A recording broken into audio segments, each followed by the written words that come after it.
ভাইয়া, হ্যাঁ হ্যাঁ হ্যাঁ বল। তুমি আমার খাওয়া এভাবে দেখছো কেন? খেতে মন চাইলে নিয়ে আসো। না না, এমনি মানে তোর ঠোঁটে কি যেন লেগে আছে। কই, একটু সরিয়ে দাও তো, আমি পাচ্ছি না। রাশিদ সুযোগ পেয়ে তার মুখটা ইয়াশার মুখের কাছাকাছি নেয়। কই, মুছে দাও। রাশিদ আর ধৈর্য ধরতে পারে না, চট করেই একটা কিস করে বসলো ইয়াশার ঠোঁটে। 3 সেকেন্ডের মধ্যে রাশিদ তার ঠোঁট সরিয়ে নিল আর কম্বল মুড়ি দিয়ে শুয়ে পড়ল। ইয়াশা তো হেলান দেওয়া অবস্থায় কাঠের পুতুল হয়ে আছে। আইসক্রিমটা আর খাওয়া হয় না ইয়াশার, পাশেই একটা টেবিলের উপর রেখে দেয়। রাশিদের এমন কাণ্ডে সে কিছুটা ভয় পেয়েছে। হঠাৎ করে যে এমন কাজ করবে ইয়াশা বুঝতেও পারেনি। রাতে আর দুজনের কথা হলো না, কারণ দুজনেই লজ্জায় শেষ। পরের দিন সকালবেলা উঠে কারো মুখে কোনো কথা নেই, যার যার কাজ শেষে করছে। রাশিদ লজ্জা ভয় দুটোই পাচ্ছে, ইয়াশার দিকে তাকাতেও পারছে না। খাবার টেবিলে বসে ইয়াশাই আগে কথা উঠায়। ভাইয়া, কিছু বলবি? রাশিদ মাথা নিচের দিকে দিয়ে কথাটা বলে। আসার সময় কিছু মশলা আনতে হবে। লিখে দে, বাসায় আসার সময় নিয়ে আসবো। তুমি আমার দিকে তাকাচ্ছ না কেন? কই না তো, এই যে তাকাচ্ছি। ইয়াশা দেখলো রাশিদ আরও লজ্জা পাচ্ছে। ইয়াশা খাওয়া বাদ দিয়ে রাশিদের কাছে উঠে গেল আর তার কানে কানে বলল, আমি জানি তুমি ভালোবেসে আমাকে দিয়েছো, আমি কিছু মনে করিনি। রাশিদের খাওয়া শেষ, সে আর খাবার গিলতে পারছে না। ইয়াশা রাশিদকে চমকে দিয়ে একটা কাজ করে বসলো। ইয়াশা রাশিদের চুলগুলোর মধ্যে একটা চুমু খেয়ে বলল, আমিও তোমাকে অনেক ভালোবাসি। ইয়াশার ভালোবাসি বলাটা ছিল অনেকটাই বাচ্চাদের মতো। তুমি কিছু ভাবছো? না না, কিছু ভাবছি না। দ্রুত খেয়ে নাও, লেট হয়ে যাবে তো। খাচ্ছে। রাশিদ কোনো কিছুতে আটকে গেছে। রাশিদের জীবনে প্রথম প্রেম তার জীবনে হাতছানি দিচ্ছে। রাশিদ আর কিছু ভাবতে পারে না, দ্রুত নিজের খাবার খেয়ে অফিসের জন্য রেডি হয়। ইয়াশা দরজায় দাঁড়িয়ে গতদিনের মতো রাশিদ ইয়াশার কপালে চুমু খায়। লজ্জায় দুজনেই মুচকি হেসে ওঠে। তারপর ইয়াশা রাশিদকে বিদায় জানায়। যদিও একটা দিনের জন্য বিদায় জানাচ্ছে, তবু ইয়াশার মন খারাপ হয়ে যায় রাশিদের অফিস যাওয়াতে। সারাদিন ইয়াশার রুমে শুয়ে বসে কাটলো। রাশিদ সন্ধ্যায় এলো, হাতে একটা ব্যাগ। ব্যাগ দেখে ইয়াশা আজ করলো যে তার জন্য ফোন নিয়ে আসছে। সত্যিই তাই, রাশিদ ইয়াশাকে কাছে ডেকে এনে তার হাতে মোবাইল দেয়। মোবাইল পেয়ে ইয়াশা তো খুব খুশি। দেখিস আবার, আমার অনুপস্থিতিতে কোনো ছেলের সাথে কথা বলিস না আবার। তুমি কি বললা? যা দিনকাল পড়েছে। এই তো কিছুদিন আগেও আমার পাশের বাসার একটা ভাবি মোবাইলে কথা বলে অন্য একটা সম্পর্ক তৈরি করেছে। ভাইটা জানতে পেরে ডিভোর্স দিয়ে দেয়।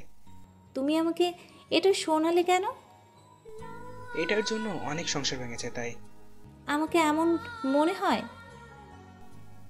দেখ, তুই তো ভালো, সারাদিন কাজ করে বাসায় এসে হয়তো আমি কোনো কিছুর খোঁজ দিতে পারবো না, তখনও তুই আমার কাছে ভালোই থাকবি।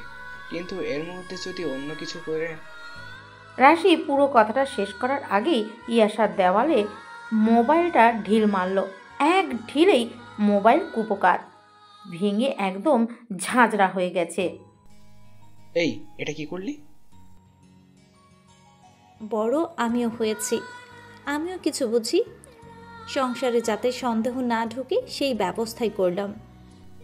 তাই বলে ফোন ভাঙবি? সন্দেহ ভেঙে ফেলাই ভালো। কিন্তু এটা তো তোর দরকার। না, একটুও দরকার নেই। আমার অতীব জরুরি কিছু প্রয়োজন হলে দারোয়ানের থেকে আপনাকে কল করব। দিন শেষে বাসায় আসবেন, তখন আপনার ফোন থেকে বাড়িতে কথা বলবো। আমি কিন্তু ওইভাবে বলিনি। খেতে আসলে খাবার দিচ্ছি। রাশিদ দেখছে ইয়াশার রাগ, এত রাগ আগে কখনো দেখেনি সে। কিছু বলে যে রাগটা থামাবে সে উপায়ও নেই। আপাতত রাশিদ ভাঙা ফোনটা উঠিয়ে ঝুড়িতে রেখে দেয়। দামি ফোনটার দফা রফা করে ফেলেছে ইয়াশা। রাশিদ ভাবলো ফোনের মায়া করে লাভ নেই।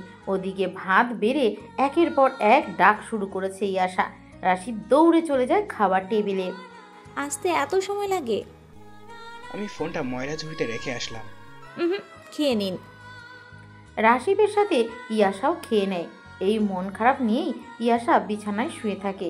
ইয়াশা বিছানায় যাওয়ার আগে রাশিবকে বলেছে সে যেন তার সাথে কথা বলার চেষ্টা না করে, তার কাছেও যেন না আসে। সব নির্দেশ শুনে রাশিব দূরত্ব বজায় রেখে শুয়ে আছে।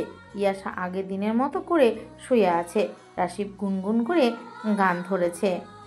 একটুতেই তুই রেগে যাস কেন, অভিমান কি কারণ, তুই গাল ফুলালে গোমরা মুখে ভাল লাগে না তখন, একটুতেই তুই রেগে যাস কেন, অভিমান কি কারণ, তুই গাল ফুলালে গোমরা মুখে ভাল লাগে না তখন, কি করি বল খুঁজে যাই রাগ ভাঙানোর সুখ, এবার না হয় জানালাটা খোল, প্রেমীরা নেমে আসো, এবার না হয় দরজাটা খোল, শারক ঠোঁটের সুখ। কেউ চুপ করলে ভালো হয়, আমার অসুবিধা হচ্ছে। ঠিক আছে ঠিক আছে। ইয়াশা চুপ হয়ে গেল। আমার টাকা দিয়ে ফোন নিয়ে আসলাম, সেটা আমার সামনে ভেঙে আমাকে রাগ দেখানো হচ্ছে, তাই না? রাশিবের এই কথার পিছতেও ইয়াশা কিছু বলল না। ও হ্যাঁ, একটা কথা বলতে তো ভুলেই গেছি। চাচা কল করেছিল, কাল আসতে পারে হয়তো। কখন কল করেছিল? এবার রাশিব চুপ হয়ে আছে। কাল কখন আসবে? রাশিব ইচ্ছে করে চুপ করে রয়েছে। উত্তর দিচ্ছে না কেন? এইবারে রাশিব চুপ। তা দেখে ইয়াশা বলল, ওহ বুঝেছি, আমার উপর প্রতিশোধ নেওয়ার ইচ্ছে, তাই না? ভালো, চুপ থাকেন। রাশিব অনেকক্ষণ পর মুখ খুলল। আমি তো এমনি বললাম, কারোর মুখ থেকে কথা বের করার জন্য। এমনটা করতেই হলো।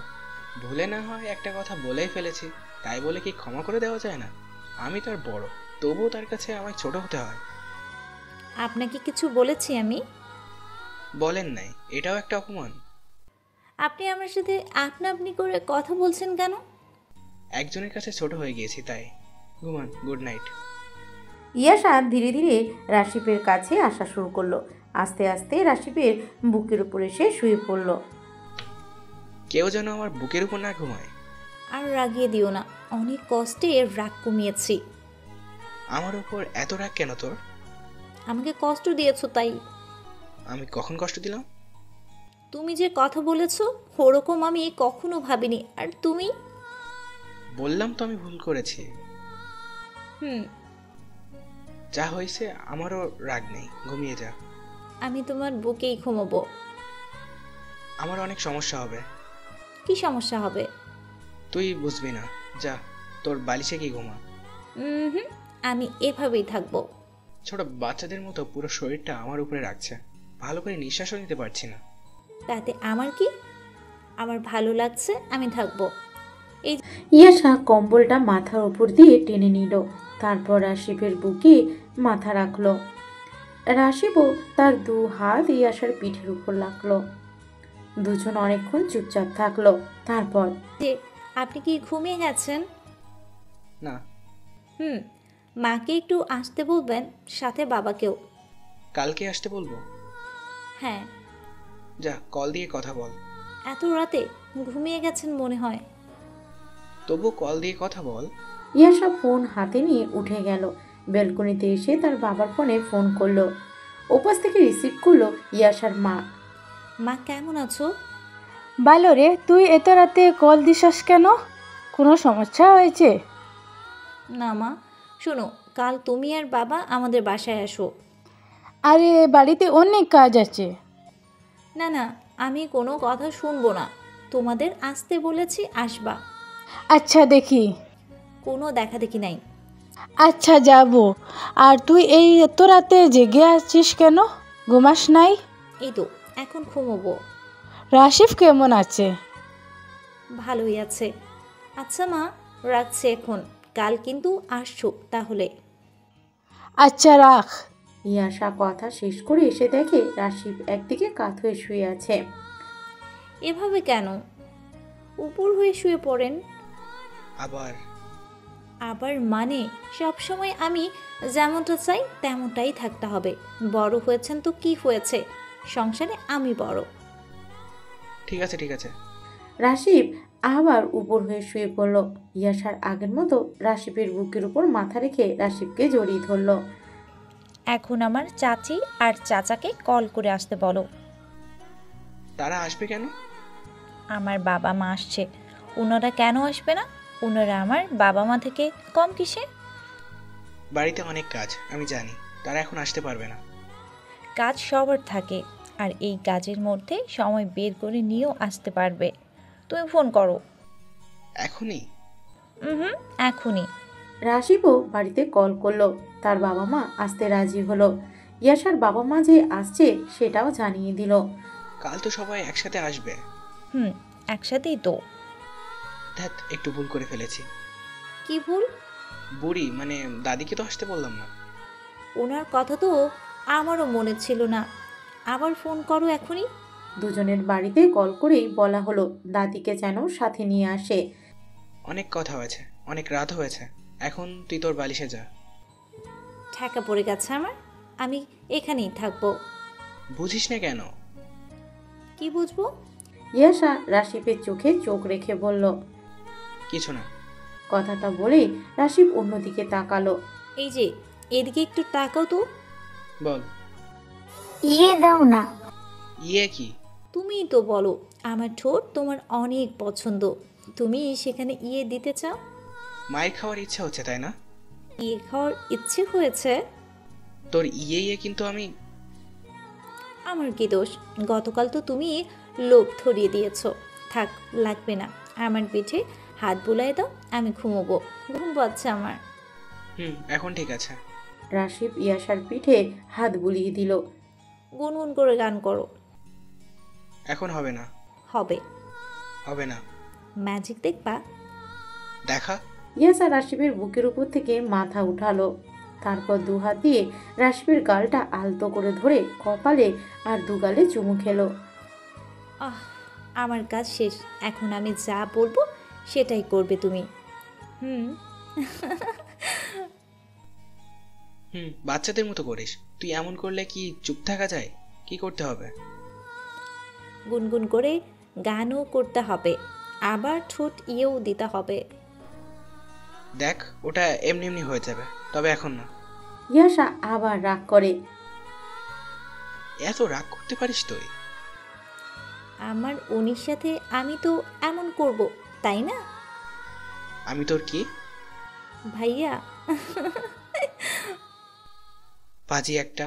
নে, চোখ বন্ধ কর।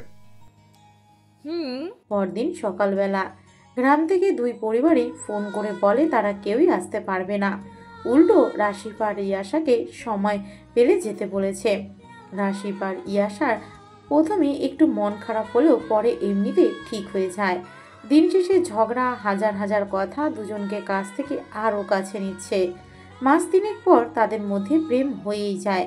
তখন সন্ধ্যাবেলা ইয়াশা সাজুগুজু করছে রাশিবের জন্য। আজ রাশিবকে সে প্রপোজ করবে। বাইরে থেকে কয়েকটা গোলাপ ফুলও আনিয়ে রেখেছে ইয়াশা। রাত 8টার দিকে রাশিব বাসায় আসলো। বাইরে দাঁড়িয়ে কলিং বেল চাপতে ইয়াশা দরজা খুলে একটা হাসি দেয়। কিন্তু ইয়াশা রাশিবের মরিল মুখ দেখার পর নিজের মুখ থেকেও হাসিটা বিদায় হয়। ইয়াশা দরজায় দাঁড়িয়ে থেকেই বলল, কি হয়েছে তোমার? কিছু না। রাশিবের খিটখিটে মেজাজ। তোমার মন খারাপ? বললাম তো কিছু না। ওহ, দেখো আমি সেজেছি। হ্যাঁ দেখেছি, ভালো হয়েছে। না, তুমি দেখোনি। ইয়াশার কথায় রাশিব রেগে ওঠে। ইয়াশার গালে একটা চড় বসিয়ে দেয়। ইয়াশার চড় খেয়ে মিটিমিটি হাসার চেষ্টা করছে। চোখে পানি টলমল করছে। সেটাকেও আটকানোর চেষ্টা করছে ইয়াশা। গলাটা ঝেড়ে বলল, ফ্রেশ হয়ে আসো, খাবার দিচ্ছি। রাশিব ওয়াশরুমে যেতেই ইয়াশার চোখ বেয়ে টকটক করে পানি পড়া শুরু করলো। চোখের পানি মুছে টেবিলে খাবার সাজিয়ে দিল। রাশিব ফ্রেশ হয়ে এসে খাবার টেবিলে বসলো। ইয়াশা তার থেকে একটু দূরে বসে আছে, তবে আসে খাবে না মনে মনে এটাই পণ করে। রাশিদ তার মতো খেয়ে উঠে গেল। ইয়াসার দিকে একটি বারও তাকালো না। ইয়াসা প্লেট গুছিয়ে বাকি কাজগুলো করে নিয়ে তারপর বিছানায় গেল। শাড়ি আর গয়নাগুলো সে খুলে ফেলেছে। এখন সেই সাধারণ ড্রেস পরেই সে বিছানায় আসলো। বিছানায় এসে দেখে রাশিদ গতদিনের মতো আজ ফোন দেখছে না। কোনো একটা কারণে তার মন খারাপ। ইয়াসার নিজের রাগটা ভুলে গেল। রাশিদের একটু কাছাকাছি গিয়ে বলল, অফিসে কারোর সাথে ঝগড়া হয়েছে? কিছু হয়নি। রাশিদ সেই খিটখিটে মেজাজে উত্তর করল, তুমি রেগে আছো কেন? কিছু হয়ে থাকলে বলো। কথা কম বল, তোর মতো তুই ঘুমা। আচ্ছা ঠিক আছে। ইয়াসার মতো ইয়াসা মন খারাপ করেই ঘুমিয়ে গেল। রাশিদ আর ঘুমাতে পারছে না। তার যে চাকরিটা আর নেই, অফিসের বসের সাথে ঝগড়া করে আসছে, তার মনটাও অনেক খারাপ। রাশিদের আর ঘুম ধরছে না। এদিকে ইয়াসাকেও সে অনেক বকাবকি করেছে। খাবার টেবিলে বসে ইয়াসা খায়নি সেটা রাশিদ লক্ষ্য করলেও ইয়াসাকে খেতে বলেনি রাশিদ। এখন আবার ইয়াসার কারণে তার মন বেশি থেকে বেশি খারাপ হয়ে যাচ্ছে। রাশি বিছানায় আর শুয়ে থাকতে পারল না। ঝটপট উঠে পড়ল। টেবিল থেকে খাবার নিয়ে সেগুলো কিচেনে গিয়ে গরম করলো। রাত তখন 2টো বাজে। এত রাতে ইয়াসা কি খেতে চাইবে? না খেতে চাইলেও রাশিদ খাওয়াবে যেভাবেই হোক। ওকে একটু সাহস জমিয়ে খাবার আর পানি বিছানার পাশে ডেস্কে রেখে দেয়। তারপর বিছানার পাশে হাঁটু গেড়ে বসে ইয়াসার মাথায় হাত বুলাতে থাকে। 2-1বার হাত দিতে না দিতেই ইয়াসার চোখ খুলে, আর তার চোখের সামনে রাশিদের মুখটা ভেসে ওঠে। সরি, সকাল হয়ে গেছে এত তাড়াতাড়ি? আমি উঠে এখনই রান্না করে দিচ্ছি, আপনি শুধু ফ্রেশ হয়ে আসেন। এই পাগলি, এই সকাল হয়নি, এখন রাত 2টা বাজে। এত রাতে আপনি জেগে তাও বিছানা থেকে নেমেছেন? কিছু হয়েছে আপনার? খারাপ লাগছে? কি করতে হবে বলেন? এই এত উত্তেজিত হয় না তো। আমি তোমার জন্য খাবার নিয়ে আসছি। রাতে তুমি কিছু খাওনি। ইয়াসা ভাবনায় পড়ে গেল। রাত 2টোয় তার বর তাকে ডাকছে খাবার খাওয়ার জন্য, তাও আবার তুমি করে বলছে। এত ভালোবাসা হঠাৎ কোথা থেকে উদয় হলো? এই উঠে বসো, আমি খাইয়ে দিচ্ছি। ইয়াসা দেখলো পাগলটা খাবার গরম করেও এনেছে, তাই সে আর মানা করলো না। শোয়া থেকে উঠে বসলো। রাশিদ নিজ হাতে ইয়াসাকে খাইয়ে দিতে দিতে বলল, বসের সাথে একটা ব্যাপার নিয়ে ঝগড়া হয়েছে, সেই জন্য চাকরিটা মনে হয় থাকবে না। এই জন্য মন খারাপ ছিল। সরি তোমায় চড় মারার জন্য। আমি মারতে চাইনি, আর তুমিও তেমন কিছু করোনি। কেমনে কেমনে হয়ে গেল, আমাকে মাফ করে দিও। এই যে মিস্টার পাগল, মুখ দিয়ে এসব কি বের করতেছেন? হ্যাঁ মিস্টার পাগল, মুখ দিয়ে এসব কি বের করতেছো? হ্যাঁ আমি কি জানি নাকি তোমার এরকম কিছু হয়েছে? তুমি তো একটা চড় মেরেছো। তোমার জায়গায় আমি হলে তোমার বসকে আর কয়টা দিতাম। রাশি বুঝতে পারলো তার মন যাতে ভালো হয় সেই জন্য ইয়াসা এরকম বলছে, যা রাশিপের খুব ভালো লাগে। রাশিপের ছোট হয়ে কত বুদ্ধি নিয়ে থাকে মেয়েটা। আরেকটা জিনিস লক্ষ্য করেছে রাশিপ, মেয়েটা রাশিপকে চোখ বন্ধ করে ভালোবাসে। রাশিপের কিছু একটা এদিক ওদিক হলে ইয়াসা পাগল প্রায় হয়ে যায়। গত 3 মাসে তাদের সম্পর্কটা অনেক গাঢ় হয়েছে। ইয়াসা চেয়েছিল আজ রাশিপকে অন্যরকম একটা উপহার দেবে, কিন্তু সব তো শেষ হয়ে গেল। ইয়াসা মনে মনে ভেবে নিয়েছে অন্যদিন হয়তো দিবে। খাওয়া শেষ হলো ইয়াসার। রাশিপ প্লেট ধুয়ে টেবিলে রেখে আসলো। ইয়াসা বসে বসে রাশিপের কাণ্ড দেখছে। রাশিপ সব কাজ শেষ করে বিছানায় আসতে যাবে তখন, ভাইয়া লাইটটা অফ করে দিয়ে আসো না। তুমি তো ভয় পাও। সমস্যা নেই, বন্ধ করে দাও। আচ্ছা। রাশিপ লাইট অফ করে দিয়ে এসে তার জায়গায় শুয়ে পড়ল। ইয়াসাও কম্বলের মধ্যে ঢুকে পড়ল। এবার দুজন কিছুটা দূরত্ব বজায় রেখে কথা বলা শুরু করলো। আজ সেজে গুজেছিলে কেন? এমনি। আমার জন্য সেজেছ, আমি জানি। তুমি বুঝলে কিভাবে? দরজা খুলে তোমার মুখটা দেখেই বুঝেছিলাম। ও কাল থেকে তো অফিস নেই, কাল আমি তোমাকে সাজিয়ে দিব। কি বলো? কেন, আমি কি সাজিয়ে দিতে পারি না? পারো, কিন্তু আমার ভালো লাগবে না। ভালো যে লাগবে না, এটাও এক ধরনের ভালো লাগা। আচ্ছা আমি তোমার বুকের উপর ঘুমাই? আসো। আজ যেতে না, ভয় করছে। তাই? রাশিব নিজেই ইয়াসাকে তার বুকের উপর নিয়ে আসলো। ইয়াসাও সেই আগের মতো নিজের পাগল বরটাকে জড়িয়ে ধরে শুয়ে থাকলো। যত রাগ অভিমান হয়েছিল সব শেষ। ইয়াসার আসিফের বুকে শুয়ে থেকে বলল, দাদি ফোন করে তোমার কথা কি বলে জানো? কি বলে? বলে যে তুমি আমার সাথে অনেক দুষ্টামি করবা। কই, তুমি তো আমার সাথে দুষ্টামি করো না। আমি দাদিকে বলেছি তুমি খুব ভদ্রভাবেই থাকো। আর কি বলেছে? ওহো, তোমাকে তো বলাই হয়নি। আমি বাড়িতে যার সাথে ফোনে কথা বলেছি তাকে জানিয়ে দিয়েছি যে আমাদের মাঝে প্রেম হয়ে গেছে। তারা যাতে কোনো ভেজাল না করে আর আমাদের প্রেমটা মেনে নেয়। কি? তুমি এটা কি করছো? ছি ছি ছি, সবাই কি বলবে? হ্যাঁ, কি বলবে? বাচ্চাদের মতো এমন করতেছো কেন? তুমি আমাকে যেটা বললা বাচ্চাদের মতো করো কেন, এটা বাড়ির সবাই আমাকে বলেছে। আর মা তো ধমকি দিয়েছে। দিবেই তো, তুমি বোঝো না কেন? আমাদের তো বিয়ে হয়ে গেছে। প্রেম তো আর হয়নি, আর এটা সবেমাত্র শুরু, তাই বাড়িতে জানিয়ে দিলাম। না, প্রেমও শুরু হয়নি। এখনো হয়নি? তাহলে কবে থেকে শুরু করবা? আগে বড় হও তারপর। আর কত বড় হব? ঘুম বাদ দিয়ে আরেকটা কথা যদি বলেছো তোমার খবর আছে। আচ্ছা, ঘুমাচ্ছি। এরপর ইয়াসা আসিফের বুকে মাথা রেখে চোখ বন্ধ করে ফেলল। বড় মেয়ে বিয়ে করলে এই সমস্যাটা হতো না। ইয়াসা ঝটপট মাথা তুলে উত্তর দিল, আচ্ছা, কাল আমাকে বাড়িতে রেখে আসবা, বড় হলে আবার নিয়ে আসবা। এই বড় সেই বড় না, হাত পা লম্বা হয়েছে, বুদ্ধি তো হয়নি। তোমারও হয়নি? মানে? আমার ভালোবাসাটা বোঝো না যে। বুঝি না তো। আচ্ছা, এখন থেকে বোঝার চেষ্টা করব। এখন চোখটা বন্ধ করো। আবার তুই করে বলো কেন? সরি, চোখটা বন্ধ করো এখন। ইয়াসা চোখ বন্ধ করে রাখে কিছুক্ষণ। রাশিব তার পিঠে হাত বুলাতে থাকে। একসময় ইয়াসা ঘুমিয়ে যায়। রাশিবকে সে আষ্টেপৃষ্টে জড়িয়ে ধরে রেখেছে। ইয়াসাকে বুকের ওপর থেকে নামিয়ে সে বিছানায় শুইয়ে দিবে সেটাও পারছে না। রাশিব ভাবলো এমনি থাক। রাত পেরিয়ে সকাল। রাশিবের ঘুম ভাঙে। চোখ মেলে দেখে পাশেই তার বউ ঘুমাচ্ছে। কি মিষ্টি লাগছে তাকে। রাতে কখন বুক থেকে নেমে ইয়াসা তার বালিশে গিয়ে ঘুমিয়েছে রাশিবের সেটা অজানা। ইয়াসার মায়াবী মুখটাতে রাশিবের হাত পূর্বের মতো আপনা আপনি চলে গেল। আবার সেই ঠোঁট বুলানো। রাশিব ঠোঁট বুলাচ্ছে আর বিড়বিড় করে বলছে, পাগলিটা, এই মুখ দিয়ে কত যে কথা বলে, কত যে আবদার। আবার বলে তাকে ভালোবাসতে হবে, তার সাথে প্রেম করতে হবে। কথাগুলো একটু জোরেই বলছিল।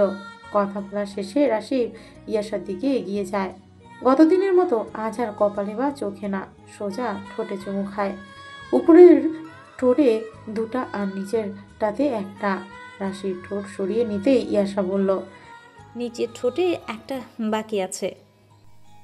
তুমি জাগ না? না, তবে তোমার কাণ্ডে জেগে উঠেছি।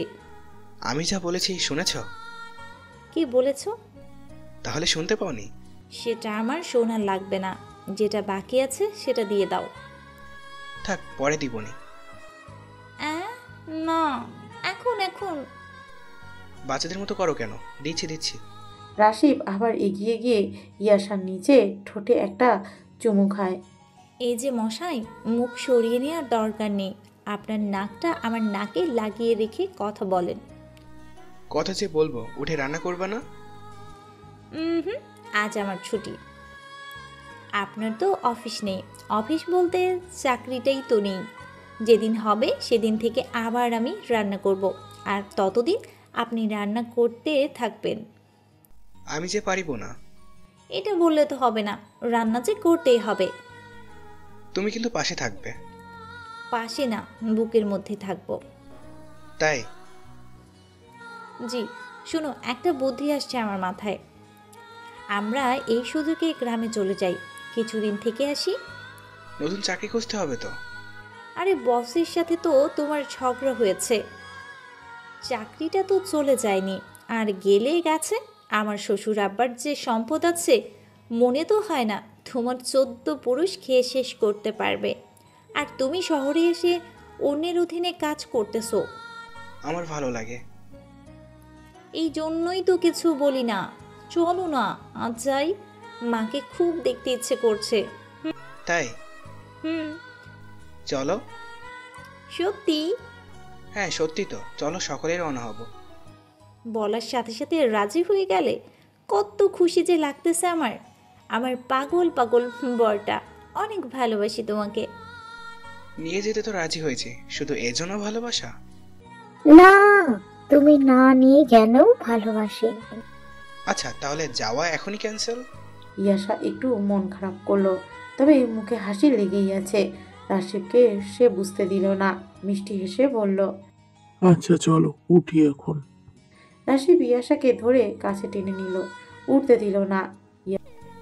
এই পাগলি এই, আমি তোমার ভালোবাসা পরীক্ষা নিচ্ছি না, ছোটবেলা থেকেই তো ভালোবাসো, এটার আবার পরীক্ষা নিতে হবে নাকি?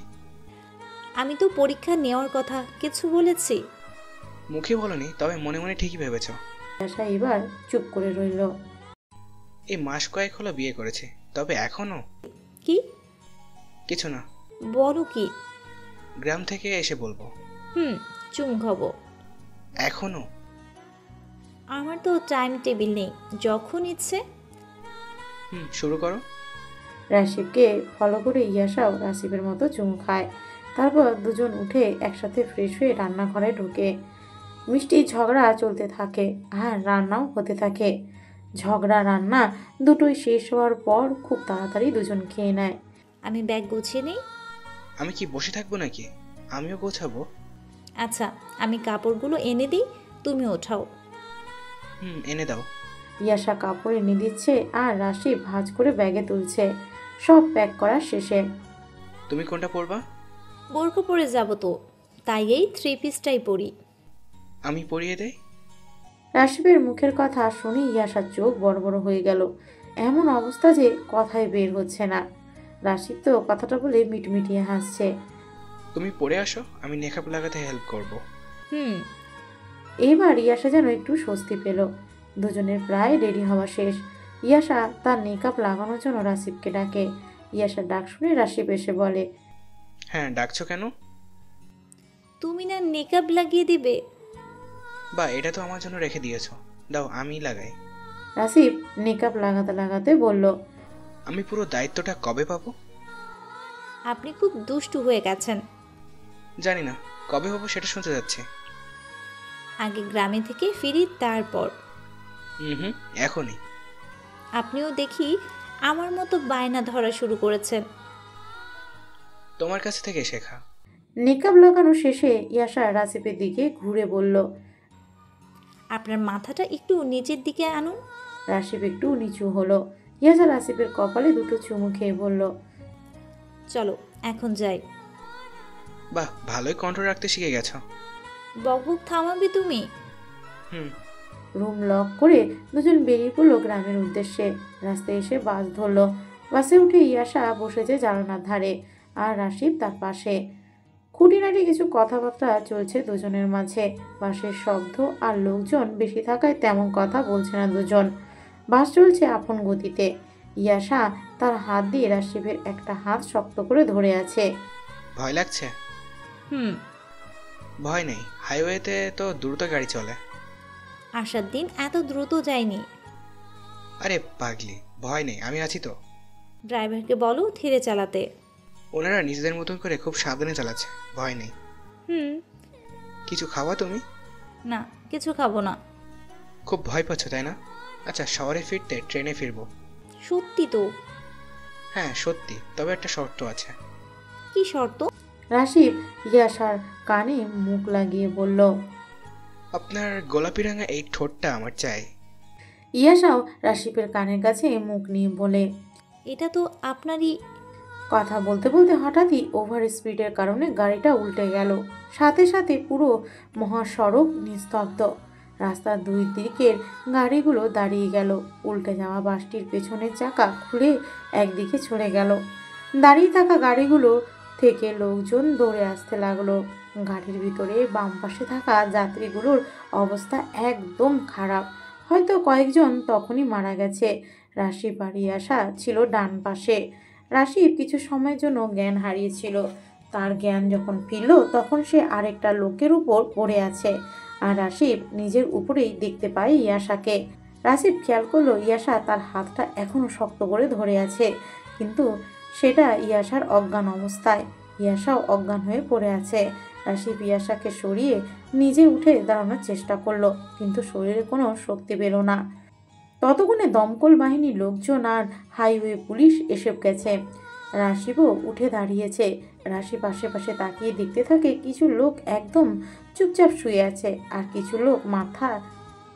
কিছু লোক ব্যথায় কোঁকড়াচ্ছে। রাশিবের চোখ পড়ল আবার ইয়াশার দিকে। তার মনটা ধুপ করে ওঠে। তাকে ফেলে রাশিব কিভাবে দাঁড়িয়ে আছে? হয়তো জ্ঞান ফেরার পরও ঝিমুনি ভাবটা যায়নি। ইয়াশা শুয়ে থাকা দেখে রাশিব আবার কেমন যেন হয়ে গেল। খুব দ্রুত রাশিব ইয়াশাকে বের করে আনে। রাস্তার পাশে শুয়ে দেয় ইয়াশাকে। রাশিব দেখে ইয়াশার কোথাও কেটে ফেটে যায়নি। একজন লোককে ধরে তার কাছে থেকে পানি নিয়ে ইয়াশার মুখে ছিটিয়ে দেয়। দুই একবার দেওয়ার পর ইয়াশা চোখ মেলে তাকায়, দেখে যে রাশিব একটা পানির বোতল নিয়ে বসে আছে। ইয়াশা আর চুপ থাকতে পারে না, হু হু করে কান্না করে ওঠে। এই আমি ঠিক আছি, তুমি কান্না করো না। আমি তো তোমার অবস্থা থেকে চুপ হয়ে গিয়েছিলাম, আমার মুখ থেকে কোনো কথাই বের হচ্ছিল না। ইয়াশা কান্না করেই চলেছে। রাশিব ইয়াশার কান্না দেখে আর দূরে থাকতে পারল না। মেয়েটাকে জড়িয়ে নেয় বুকের মধ্যে। তোমার গাল কেটে গেছে। ইয়াশা কান্না করতে করতে বলল, কই না তো। ওই যে কতখানি কেটে গেছে। হাউমাউ করে কান্না করতেছো কেন? কিছু হয়নি তো আমার, সব ঠিক হয়ে যাবে। তোমাকে নিয়ে এখানে থাকা যাবে না, এইসব দেখে আরো বেশি কান্না করতেছো। রাশিব কোনো রকম ভাবে ইয়াশাকে নিয়ে সেই স্থান থেকে চলে যায়। স্থানীয় লোকজনের কাছে জানতে পারে পাশেই একটা রেল স্টেশন আছে। দুজন সেখানেই যায়। স্টেশনে পৌঁছানোর পর, তুমি কিন্তু কাঁপতেছো। না কই, কাঁপতেছি না। তুমি এখানে আসলে কেন? চলো হসপিটালে। বাসায় যাবো, আগে বাড়ি যাই। এই অবস্থায় বাড়ি যেতে হবে না, হসপিটালে চলো। রাশিব প্রচণ্ড পরিমাণে ভয় পেয়েছে। শরীরে তার তেমন কোনো ক্ষত হয়নি।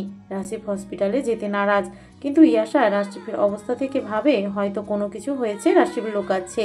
ইয়াশা রাশিবের কোনো কথাই শোনে না। স্টেশন থেকে রাশিবকে হসপিটালে নিয়ে যায়। সেখানে ডক্টর দেখানোর পর জানতে পারে রাশিবের ডান হাতটা মচকে গিয়েছে। সাথে সাথে শরীরের অনেক জায়গায় বেশ জোরালো আঘাত পেয়েছে। শরীরটাতে বেশি আঘাত লাগায় তার শরীরটা কাঁপছিল। ইয়াশা আর দেরি না করে রাশিবকে হসপিটালে ভর্তি করিয়ে বাড়িতে কল করে জানিয়ে দেয়। বাড়িতে জানার পর তো মুরব্বীদের অবস্থা খারাপ। অনেক লোকজন এলো গ্রাম থেকে। ইয়াশার মুখ থেকে সব শুনলো তার বাড়ির সবাই। দুজনের মা কিছুক্ষণ কান্না করলো। রাশিব অনেকবার বলল তার কিছু হয়নি, তাও কি কান্না থামায়? শেষমেশ ডক্টর এসে তাদের সরিয়ে দিল। রুমে শুধু রাশিবের বাবা আর ইয়াশা। তুমি ঠিক আছো? রাশিব ইয়াশাকে বলল। হ্যাঁ, আমি ঠিক আছি। রাশিবের বাবা রাশিবের কাছে এসে বলল, তোরা আসতেছিস সেটা বাড়িতে আগে জানাবি না? আমরা দুজন ভাবছিলাম তোমাদের সারপ্রাইজ দিব। হ্যাঁ, আসছে সারপ্রাইজ দিবে। তোরা বলে আসলেও সারপ্রাইজ, বুঝলি? এখন যদি কিছু হয়ে যেত। এই বলেই রাশিবের বাবাও কান্না করতে লাগলো। একটা নার্স এসে তাকেও বাইরে নিয়ে গেল। তুমি আবার কান্না করো না যেন। না, আমাকে বের করে দিবে। আর তখন তোমাকে দেখবে কে? কাছে আসো। আমি আছি, তুমি শুয়ে থাকো। তুমি এসে আমার পাশে শুয়ে থাকো। না না, তুমি ব্যথা পাবে। এই পাগলি, আমার কিছু হয়নি তো, বাসায় গেলেই হতো, শুধু শুধু এখানে ভর্তি করালে। তুমি তো বুঝবে না, আমার জিনিসের যত্ন আমাকেই করতে হবে। বুঝেছি।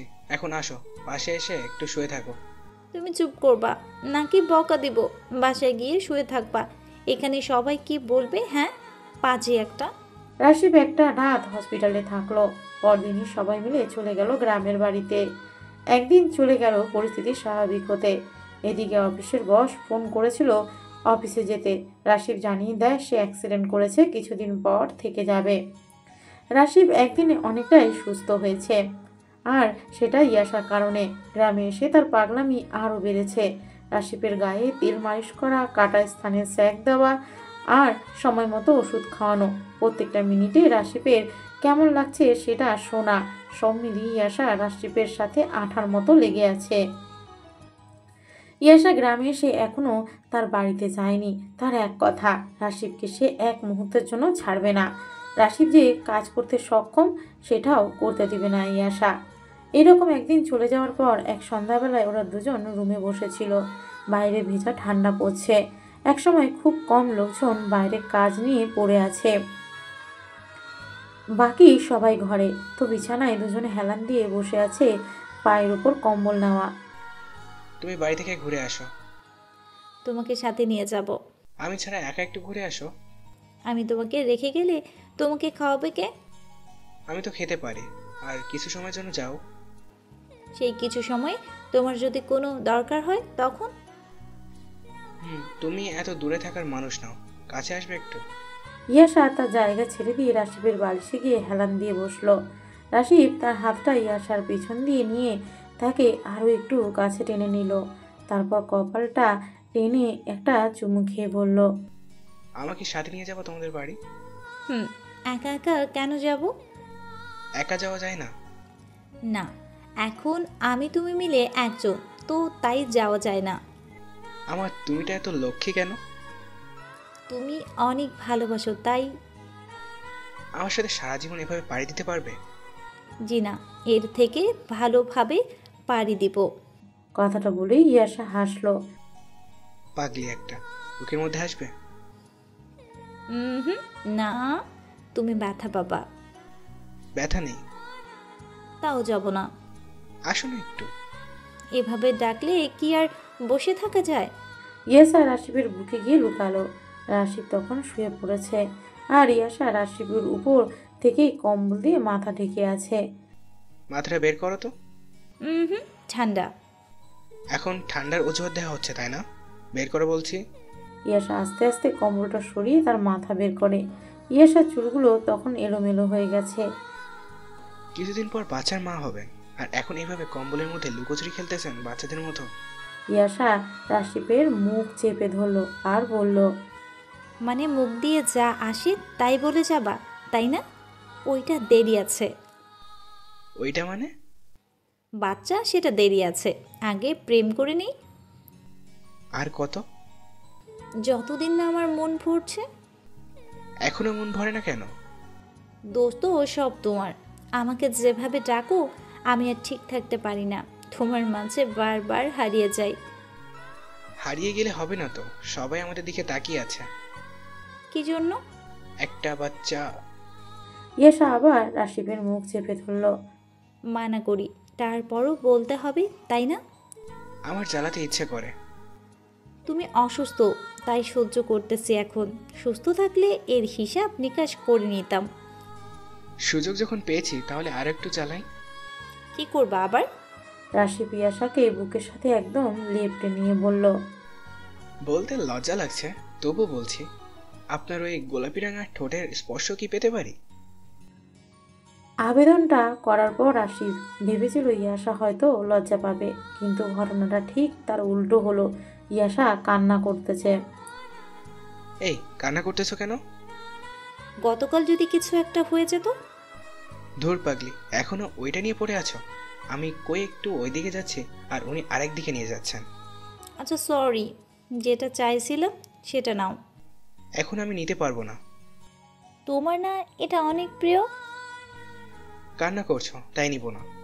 না নিলে আবার কান্না করব, আর সেটা অনেক শব্দ করে। সবাই আসবে, জিজ্ঞেস করবে, আর আমি সত্যিটা বলে দিব। না না, সেটার দরকার নেই, আমি নিজেই নিচ্ছি।